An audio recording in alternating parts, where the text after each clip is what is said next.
Hey guys! Man, it's been a while. See, now I told you I could do more than just play Call of Duty. Although, yes, this is Call of Duty. I mean, the multiplayer. This is the zombie mode. If you've never seen the zombies, it's unique. It's just a horde kind of scenario. You just have to survive waves and waves of the undead. You can never win, so kind of grim in that case if you think about it. But so yeah, it's just me playing by myself, and I play on easy because I suck at this mode, actually. I'll get decently far, and I just skip through the parts here or there. You get to see some of the cool weapons I get. But yeah, I'm not great at this mode or nothing. I just figured I'd use it as a change of pace. So, what's been going on? Well, it's been, like a month since I finished Beautiful Joe? That is indeed a very good game. And, I bet people have been wanting to know what's been going on since then. Well, finals, girlfriend, and some good old R&R, having just finished. Having finished the courses a few weeks ago, getting to enjoy my own time off and some work. And the great news is, I managed to get an A in my courses. And this is, for me, this is great because I was only a C student back in undergrad when I was going to school. Just studying just was not easy, but with a new appreciation for academia and education, and with a little bit more maturity in my old brain, and having a general interest in the topics, I managed to do well. And it wasn't terribly difficult or anything, with the right tools, with good sleep, a little bit of structure, and diligence, and my medication to help me this time. I did well, and it feels great, especially because I think I never thought I was stupid growing up. I always knew I was smart, but I always had difficulty just getting work done, and it get frustrating. And when you're not good at studying, obviously you never really feel like doing it. But when you can read easily now for at least a few hours at a time if need be, and generally enjoy the material and let it all soak in, and you retain that information, that feels great. Doesn't feel discouraging at all. It's rewarding. And so I guess part of what I wanted to say was, back in school, no one, they always taught you what it would take to be a good student. These are the skills, these are the routines you need to do to make habit in order to succeed in school. And that was, take really good notes in class, do a bit of homework every day at the same when you get home. And constantly go over your notes to be able to memorize it and all that kind of stuff. And, well, like I said, I didn't know I had ADHD at the time, so I just could not read. Or I could read, but I would read the same thing over and over again, and just not make any headway or progress. And so, who would want to bother to study normally when it's that frustrating, even though I knew I was supposed to. And it was funny because in middle school they took me to the Sylvan Learning Center or something to to try to give me better study habits or whatever. And I actually tested above average in multiple areas. Like, the three ways you can learn are audio, visual, and I don't remember the name of the third one, but technical, I guess. But you just learn by doing. And, some people learn better some ways than others. Some people learn best just by listening to someone. Some people learn best by getting their hands dirty and doing it themselves.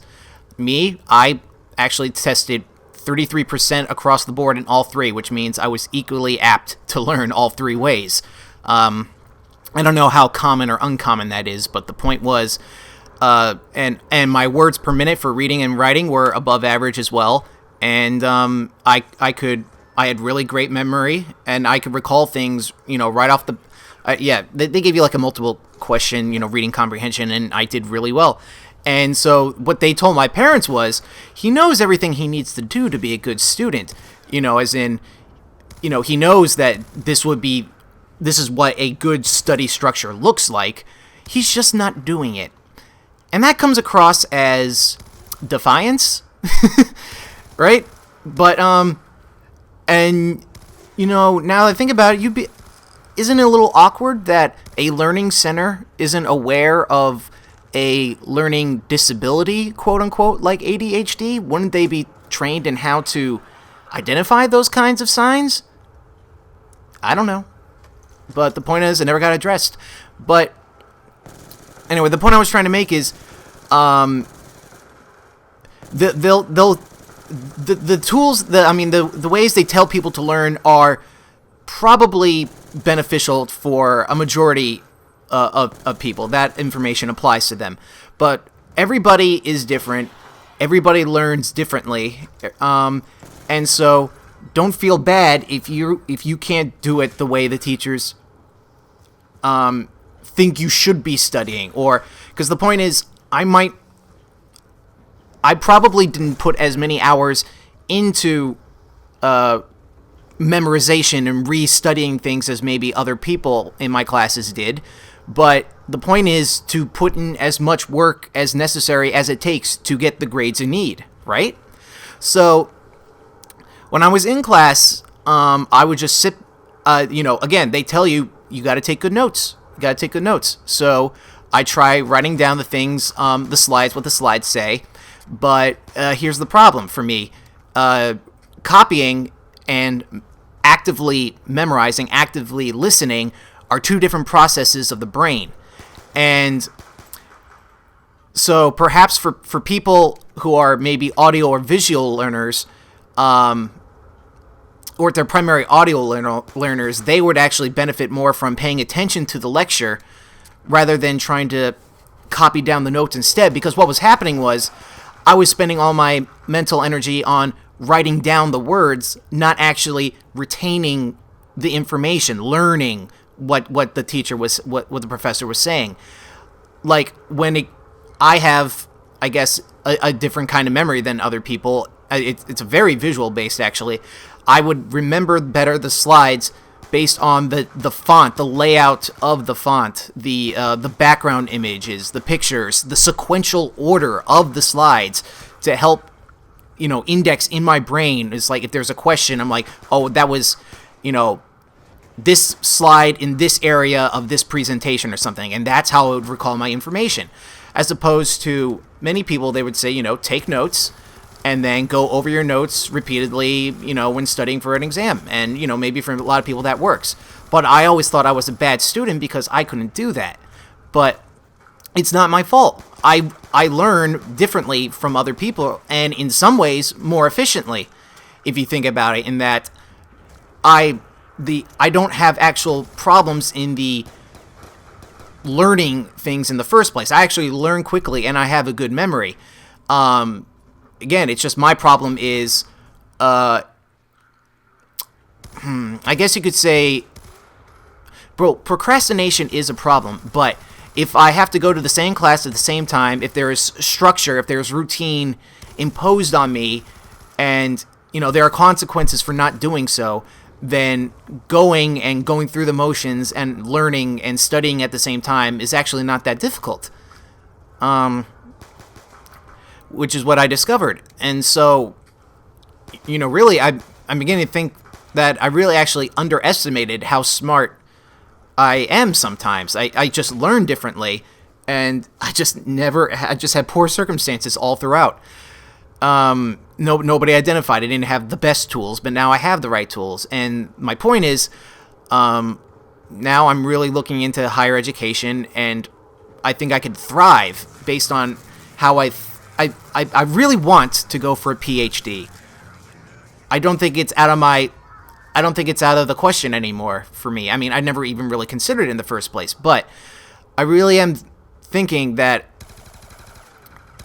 now I'm kind of cut out for it in the way I learn, and the fascination with behavioral psychology I primarily want to do, or in sociology or social work, and ideally I would do research or be a counselor, because, again, and maybe this is just me being a little bit proud of myself, you know, but, you know, I've never really had much to brag about before. I only thought I was adequate or under par in certain areas, but I really do think I'm kind of smart. And basically, when I compare myself with the people I work with and the people I talk with, it is apparent I think too much. Here's the thing: I'm constantly thinking. I'm either it used to be daydreaming back in school, but now I'm just thinking about people, philosophy. I have that kind of brain. That's what I do. And so people at works think I'm antisocial at first, actually, which is really not the case. I just really do not like. Okay, for someone who is so aware of people's behavior and sociology in general, I constantly identify the routine of social interaction that this is, and if I think it's superfluous, and a lot of it is, then I get jaded by it, and I don't really want to participate. What I mean by that is small talk at work. People that just say, "Hey, how's it going? You know, how's your girlfriend? How's school?" You know, questions they're asking out of courtesy to appear friendly and maintain social relationships, but they really don't care the answer to. I do not care for that kind of interaction whatsoever. It bores the crap out of me, and it's so facetious. But you have to take part in it, because otherwise people will think you're weird. So I'll do that primarily, but you know, some people at work, they can just go up to anybody and they'll just start calling them nicknames, saying jokes, random stuff like that. And you know, that's just not what I do. I don't think I would be good at that. I would think a lot of the things I come up to people and say would just be rather trivial or inane. Absolutely, you know, it's just like, why is he bringing this up? And that kind of was how I was when I was a kid. I had no filter. I had diarrhea of the mouth, if you will. I just was such a people pleaser. I just wanted to say things to get people to like me. But now I just think, and then if I hear something interesting that I want to contribute to, if I make an interesting observation, or if I have a stupid pun, and I almost always do, then I'll interject and I'll throw that out there. And I guess that's what people say I seem smart. But this one girl, this is what sticks out. This one girl, this new woman who comes to work with us, she's just like, "Oh, what's up, man?" It's like, "You sick or something? You don't say much." And but you know, I was courteous. I says, like, you know, I asked any questions if she had about working, and I would, you know, just help her out. But she just says, like, you know, compared to other people, "You don't seem to talk much. Are you okay?" I'm just like, "Oh, you know, when people say if you don't have anything nice to say, don't say anything at all." Well, if I don't have anything smart to say, I'm not going to say nothing. And she she looked at me kind of weird, and I heard someone overhearing my conversation just bust out laughing. But that's my point. I only say things when I have something to contribute. I may seem antisocial, but I love talking with people. I love deep conversations. I love all that. But those kind of things don't appear all the time in normal conversation. Most certainly not at work. And so, yeah, I'll appear that way. But I also say, but aside from that, I say things like, "Oh God," when people were asking me if I thought it was going to rain today, and it was going to, I'm like, "Yeah, I think so. You see, those are the cumulonimbus clouds," and I stuck my hand out. I was like, "Yeah, and the air pressure feels lower." And they're like, "What?" It's just like, what? This is, you know, basic. I'm thinking. I'm not saying. I'm like, this is, you learn this stuff in like 5th, 6th grade, maybe 7th grade. I mean, I just happened to look at astrology books when I was younger because I liked the pictures. But I remember the words, you know, the types of clouds and everything. But they just look at me just like, what the hell is? I'm just like, you know, I guess I'm smarter than I think sometimes. But anyway, I want to put that to good use. The way I think about things all the time is, you know, and a lot of people also say, oh, that's interesting. I never thought about that way before. Or they said, oh, it's like I phrased things in a certain way to help people understand better. So they say you have a nuance with interpretation and words and helping people understand, which is why a lot of people said I should be a teacher. But I don't really want to be a teacher so much as I like the idea of being a therapist of sorts and helping people, like marriage. If you're a marriage counselor, the main problem with those is communication. And it's usually a case of people saying one thing but meaning another, or having the inability to express themselves accurately. So I come in as the middleman, the interpreter, if you will, because I've heard so many times people say, yes, that's what I've been trying to say all along. So enough rambling about myself. I'm looks like I've come to the end of the zombie footage. So now, just give me 1 second. Let me upload some of the multiplayer clips I got instead. Oh, cruel world. But yeah, there we go. And pay no attention to the quality of the gameplay in these clips. The internet's here is still rocky, and it's a constant uphill battle in that I constantly shoot at them and then I die, and well, this is hardcore mode, so I can't even see the kill cam of how they saw it, but the point is, I'm not going to do so great. In fact, I got like 8 deaths in a row in this map, but I turn around the end, but the rest of the clips are not great. So, anyway, I'm kind of surprised that I actually was able to make it through all those zombie clips. I thought I would run out. That just shows how bad I can get at rambling.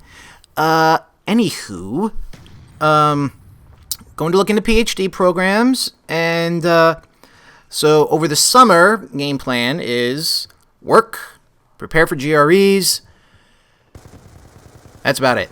Outside of a vacation, hang out with friends and a girlfriend, and try my best to do, and getting to this channel, which is, why you're watching. So, the channel, what people want to know. Game plan. Next 2 games will be, this is for certain now. One, the one I said I was going to do, which is BioShock Infinite, because, well, my girlfriend does really want to see that, and I really want to play it, and I hear it's a great game, so that's getting done. The one after that is, and I know many people will be happy about this, Disgaea 3. Yeah, enough people have been asking for it, and I'm pretty sure most of the people who come to my channel and subscribe have done it for the Disgaea 4 Let's Play that I did, and that is definitely my best Let's Play, only my second one even, and I would like to do something in similar fashion for Disgaea 3, so that will probably be primarily post commentary, so that I could do the character review again, because I know a lot of people like that, and I'll try to fit in as many as possible. And I'll also try to talk about the Vita version, because I'll have to be playing the Disgaea 3 version. I would way prefer to do the Vita version, but c'est la vie, can't record off that. So I'll just play through the story of Disgaea 3. I'll be quiet during the cutscenes as well, and yeah, try to do like character analyses during the gameplay. And I'm gonna be kind of quick about it. It's not gonna be as prolonged. I've played this game before twice. That's part of the reason why I didn't want to play it so much, because I don't particularly care for the story compared to nowhere near as much as Forest, that's for sure. So I'm kind of bummed that I have to sit through all those story dialogue scenes again. But the main story shouldn't take anywhere near as long. I'm not going to play. I don't think I'm going to record the post gameplay, because that stuff takes dozens of hours, and I don't have time for that anymore. All that grinding just to make an episode for the extra characters. I'll try to talk about them in more of the later story clips and some of the special Vita versions if I can. But it's not going to be. It's not going to show as. I'm not going to show as much of the game as it did Disgaea 4. And some people have been asking, and I didn't even know this was coming out, but apparently there's another Disgaea game coming out in the fall, and it's a direct sequel to the first game, I believe. So that sounds great. You can bet your ass I'm going to play that, and we'll go Disgaea 4 style. It'll be new. I'll buy a player's guide, and for better or worse, I'll read from it, no matter how the quality of it is. I know some of you are like, oh boy, that could be entertaining. So that's what we're going to do for my channel for the next few Let's Plays. Afterwards, if I do get into school, I will likely be able to upload even less than I have been able to before. Very sad to say. But I still will try my best. I've been wanting to make more compilation videos, but god damn is it hard to sit down and find the time. In fact, I need to look up when the due dates for those AMV contests are. I don't want to miss the deadline. I have the footage I need. Just gotta start editing it. What's nice is once I start working on a music video, I tend to work on it in large chunks. So if I'm lucky, I could be done in under a month. Based on free time. The things that would come up in between, again, are work, girlfriend, and we are getting along great, by the way. I'm really fucking smitten with her, as I've told her, and she's great for me. We're doing really well. I see no reason why we shouldn't continue to be that way. Knock on wood, fingers crossed, wink wink, nudge nudge, no more, all that. But you don't expect anything from me for about a week and a half, because I will be going to Ireland tomorrow. A little spur of the moment, right? No, not really. It's my family's been planning it. This is going to be possibly our last family vacation ever. I haven't really done a family vacation in years. You know, my sister and I, having grown into adults, he want a lot of personal time, and going with the family. Well, you guys all have family vacations, but when you're an adult, then you guys can just really get on each other's nerves, if you're unlucky. Well, but I think as far as most family goes, we get along pretty damn well. We're all smart, reasonable people, but we have our vices. Whew, excuse me. But that should be fun. Going to go to Dublin, fly in, and then travel across, and should be back in about 8 days or so. Looking forward to going to some good restaurants, and I'm going to see if it actually smells like my soap, Irish Spring. I'll be able to tell you once and for all when I get back. And I'll also be able to try some new beers. That should be exciting for me. I don't know how many of you people that watch me are drinkers. According to the stats, I think most of the people that watch me are about age 15 to 17. Yay. Thanks, guys. I really do appreciate it. Anyway, and I'm glad that during the travel, I'll actually have time to read some of the books I bought. Because like I said, because I think so much and I think a lot about people, those are the kind of books I bought. I kind of went on a spree, and I bought like several books by really popular philosophers, and stuff by Christopher Hitchens, Richard Dawkins, and a lot of philosophers and anthropologists, sociologists studying human behavior. If you're not in college yet, do take a psych course in behavioral psychology. It's never not useful. You don't have to major in it, but I really think the information benefits everybody. It's just nice to know how your brain and how other people's brains work. Specifically, if I did not know the problems and that my ADHD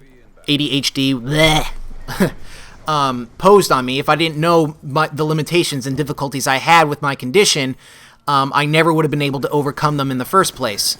So it is very important to identify what your weaknesses are to be able to overcome them, rather than just be in denial and still suffer as a result. Because think about it this way. How do you feel when you see somebody that's clearly in denial or just lying their ass off about something? Do they really do it because they think they're fooling the other person, or really just because they're fooling themselves to make themselves feel better? Everybody, the answer is, in my case, usually the latter. I'm usually aware that I'm fooling myself and I'm not fooling anybody else, and to me, it's easy to see how I haven't fooled other people either. No, I mean, it's easy to tell when someone else is lying just for the sake of appearance.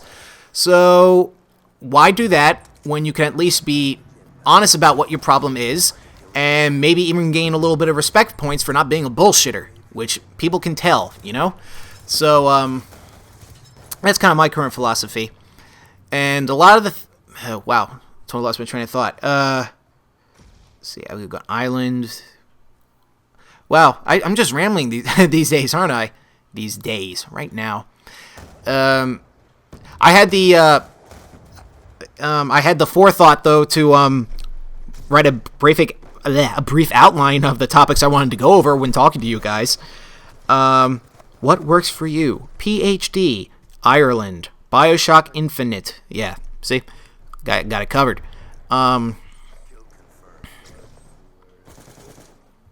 And now I can't think of anything to say. Damn, Luminaire, you're good at this. Right, psychology. But, of course, that's just my passion. Of course, I'm going to be emphatic about recommending it and the benefits and all that stuff. It's how I think. It's the terms I think of. I'm always thinking about the constructs of society. And let me give some people some advice. Over the past few months that have made me a supremely happier person. And that was being able to distinguish between norms placed on me from societal expectations, and expectations that are actually good for myself. And that's, like I said, regarding learning, the societal expectation is to take notes, do all those things, study X amount of hours and all of that stuff. That's what they expect of you. However, regardless of what of that pressure being put on me, I did not succeed as a result. It did not benefit me, and will not continue to benefit me. So once I realized that is something that society says, but it's a general rule of thumb, but it doesn't apply to everyone or me.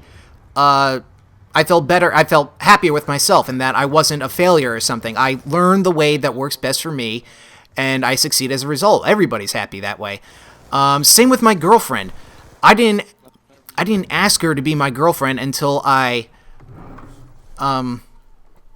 realized that my hesitancy in not wanting to ask her to be my girlfriend, despite the fact that we got along tremendously well, was because I had a expectation of what love was supposed to be based on stupid Disney movies and romantic comedies and stuff like that. They build up this idea that love has to be euphoric, it has to be meant to be, it has to be all that stuff. And how many people do you really know are in a relationship like that?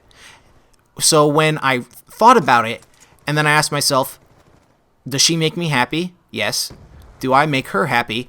She says resoundingly yes. And do we want this to be exclusive, and do we do things that we only want to do with each other and not with anybody else? That be, kinky things. The answer was yes to all three. And I'm like, well, what else would the definition of a relationship be other than that? What more could I hope for? And so I changed that. I changed my expectation, and we are both much happier now. See a trend here? I knew I had a third example I wanted to go into, but the point is, I know a lot of people, again, you guys are mostly in high school, early college, and you're really just starting to figure out the kind of person you are, but the kind of things expected of you. I'm just asking you to do yourself a favor, find out what those expectations are that are derived from society, and are those expectations unrealistic and non-conducive of a person like yourself, for the examples I've given. And for example, another societal expectation is marriage. We are not a monogamous species.